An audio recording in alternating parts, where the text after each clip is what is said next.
Hi, this is Seth, and this is my formal analysis. Cue the chill hop. You know when you're walking out of the theater with a friend and you're talking about the movie you just watched? You'll talk about the elements of the film, whether it be the characters, story, acting, cinematography, dialogue, the list goes on and on. But something that I will often focus on is the film's score, mostly in the negative sense. Score can be one of my favorite elements of filmmaking. When worked well with the film's visuals, it can create moments that are forever imprinted in my mind. But recently, I've walked out of many American studio films feeling disappointed with the film's score and how it was used. Now, as I am not a composer, I won't be focusing on the exact content of the scores, but rather how a director uses it in terms of timing and volume. Let's take a scene from a movie that is very well done in its other elements, 12 Years a Slave. This is the opening scene of the film where director Steve McQueen needs to establish that Solomon, played by Chiwetel Ejiofor, is a slave on a plantation and that hope is nearly lost for him.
Just through the setting, set of events, and performance, we understand his desperation and are emotionally invested in him. Seeing someone go through all of this work just to write a letter is heart-wrenching to watch. And so the score is overly emphasizing an emotion that has already been pretty well communicated.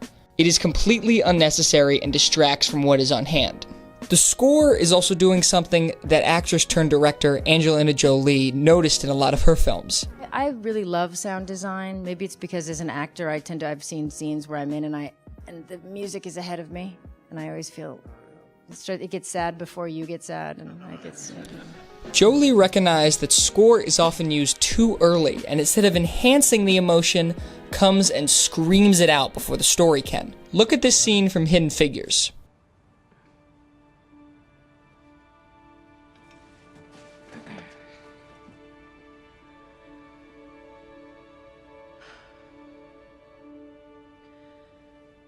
The goal point for re-entry is 2,990 miles from where we want Colonel Glenn to land. If we assume that's the Bahamas, 544 miles per hour of 46.56 degrees, 2,990 miles. The score comes out and says, look how impressive she is, without letting Henson's performance or the reactions by the people around her communicate this feeling.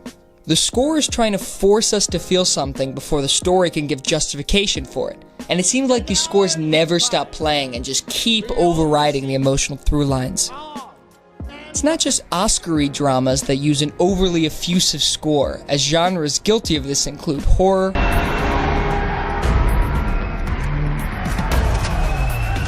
science fiction,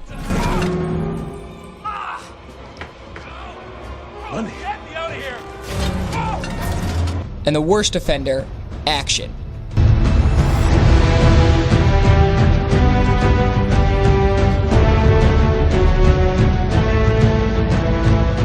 That was insane! It was awesome, but it was insane, Oh, right? I'm so sorry to show you a Transformers clip. It won't happen again. Now, I have a couple of theories for why there are so many of these on-the-nose scores. The first is temp music, which video essayists Tony Joe and Dan Golding have analyzed much better than I can in their respective videos. Temp music is essentially a placeholder score that directors use during the editing process. But directors will get attached to that temp music, often cutting rhythmically to it, as composer Alexander Desplat talks about Even though we're by ourselves struggling with the film, battling with the film that has no temp music, at the same time in the editing room, everyone is listening to some existing music. And the editor and the producer and the director, everybody is being hypnotized. So the composer will be forced to score something similar. Like in this clip posted by the Twitter feed, Sounds Like Temp, comparing the scores of The Dark Knight and Transformers Dark of the Moon. Okay, I lied to you.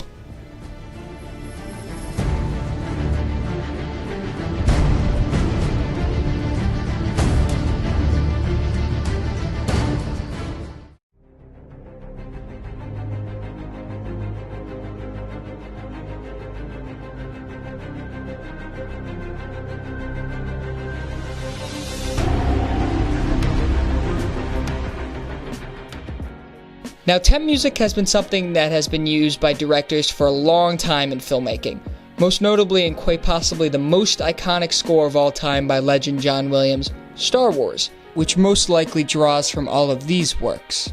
But I think what makes Star Wars different from more recent movies is that it's pulling from a large swath of different things, while recent directors appear to be reusing the same sounds again and again that spoon-feed the emotion to you because it is convenient. My other theory also has to do with Mr. Williams and his collaboration with Steven Spielberg.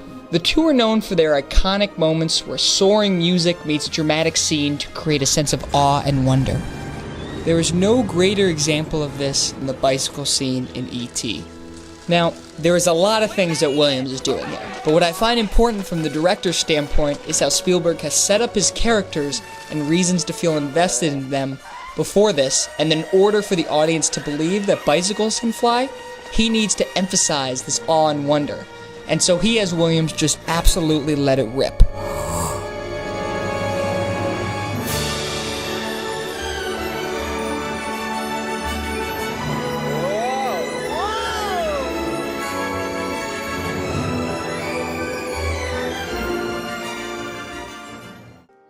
This creates a scene that will make me start tearing up every time I watch it without fail.